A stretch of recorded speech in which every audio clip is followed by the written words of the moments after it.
We know Milton did a number on the Trop. You can see that from the outside. But inside really gives you a different perspective of all the work that needs to be done, and there's a lot. There's not even a baseball field there anymore. As the Rays settle into their temporary Tampa home, the baseball diamond in St. Pete is only an outline. This is the first look inside Tropicana Field since Hurricane Milton tore off the roof in October, and it's not pretty. The battered scoreboard apparently is still working, but what was once turf is now concrete. Piping drains the water when it rains, and the roof, well, all you can see is metal and sky. The city architect says for $22.5 million, this can be fixed using Tencel fabric, the same sort of material that was ripped off the Trop. It's the same material, but it's designed to today's codes. So it's a much stronger material. It's thicker than what it was. There are a couple of things Major League Baseball was really concerned about: the lighting, the acoustics, and the ability to track a baseball. Raul Quintana, the city architect, says they've checked all the boxes with their new roof, but the material would be fabricated in Germany and then assembled in China. With the president's talk of tariffs, city leaders say the price could go up. We do anticipate that there could be tariffs. We have funding, we have money in the GMP, the Guaranteed Maximum Price, in the event that does happen. But again, this is just for the roof. Repairs must be made inside as well. When you come inside, it really is like a ghost town, and it's quite damp. You can smell it. But city leaders say there is no mold issue. We have had Greenfield Environmental and others in here, and there is no dangerous mold, there's no mold issue. And again, the building is not occupied on a daily basis, but no, there is no mold issue. We've had it tested. Make no mistake, water does get inside. In some areas, drywall, carpeting, and ceiling tiles have been removed. All of that will be replaced, which means even more money. Every little piece of the puzzle is being looked at very carefully. An enormous undertaking during the Rays 2025 baseball season. And while city leaders say there is no guarantees, they believe it's doable to get fans back in these seats at the Trop by next spring. If the city council does approve that money, the prep work would start in June, but the majority of the work, well, that would take place during hurricane season. So there's a lot of waterproofing that will have to be done. I'm on scene in St. Petersburg. Dahlia Dangerfield, Spectrum News. We're here at the Sales Resort Motel, where the family that owns this place has owned it for the last 33 years.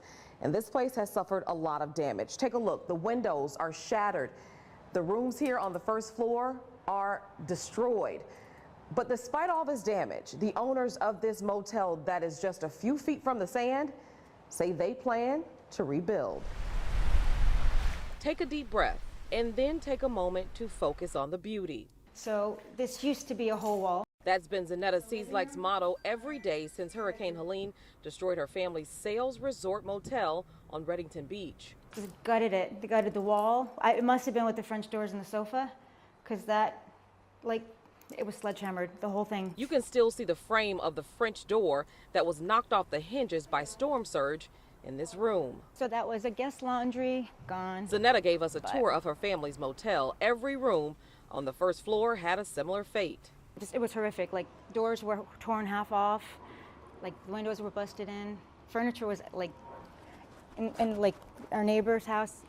That wasn't the only thing swept up in floodwaters from their beloved family business. All desks, computers, everything washed out. Her father Ted's car title was returned after washing up on someone's yard more than 4 blocks away. But the same can't be said for their other memories. My dad's just charming. Ted's charming. Everyone loves Ted.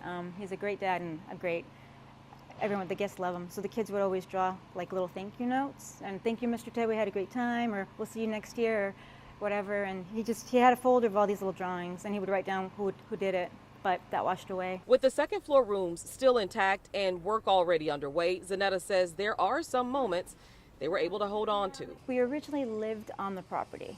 So when families would come with their kids, we would all become friends. So every year we'd have the same friends come visit. We'd just hang out, we'd run around on the beach and just be kids with all the kids. So we grew up with those families. Family is how they would describe most of the guests who check in at the Sales Resort Motel in the same room year after year since they first bought the place 33 years ago. Those same people are wanting to help now. And a lot of people have reached out, which is also very moving. I'm going to make me cry. Yeah.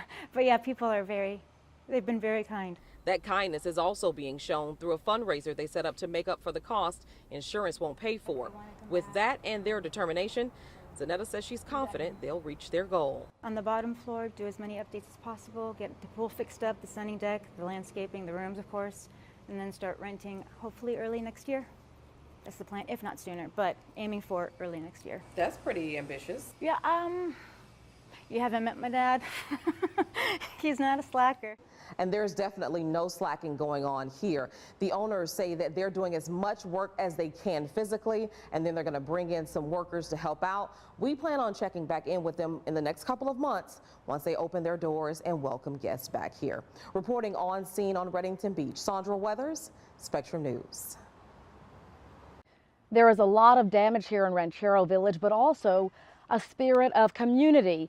Some of the homes with the worst damage, those residents are not even here. They're seasonal, so neighbors have been calling them, keeping them updated, and even starting to clean up for them.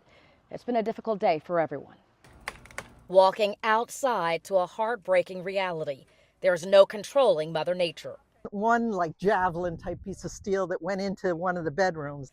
For Deborah Ross, the tornado damage inside her Largo mobile home was even more terrifying as the tornado touched down. A sharp metal beam tore right through her living room wall. It came flying through here. I was sitting in that chair there. And at that point, I knew what was happening. And I said, I'm out of here. And I ran to the bathroom and took shelter in the bathroom and waited for the shaking to stop and the rattling and the noise, and then came out to see this devastation. Still shaken and unsettled a day later. Neighbors in the Ranchero Village mobile home community are trying to clean up debris scattered everywhere and fix what they can, at least temporarily. Cover up the holes, see what I can do. Melissa Romano just moved in Monday.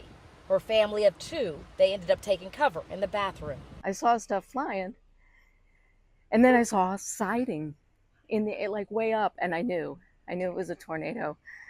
Sorry. And I ran in, grabbed my dog, we went into the bathtub, just let it pass. I'm getting emotional now. It's afterwards. And she's getting to work, hoping these Band-Aid fixes to her new and now damaged home will hold. That'll be good for now, I guess.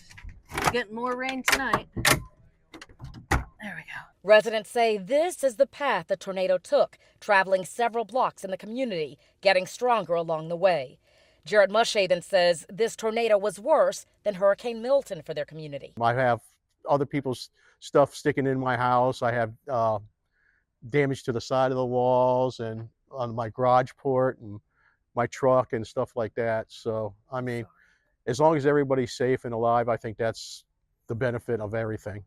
And as Deborah Ross cleans up the mangled mess in her front yard, a combination of roof parts and siding from different homes, she's still thankful. I was very blessed, that it wasn't worse than this. Every resident we spoke with said they are most thankful that everyone is okay. There are no injuries in this community. In Largo, Erica Riggins, Spectrum News.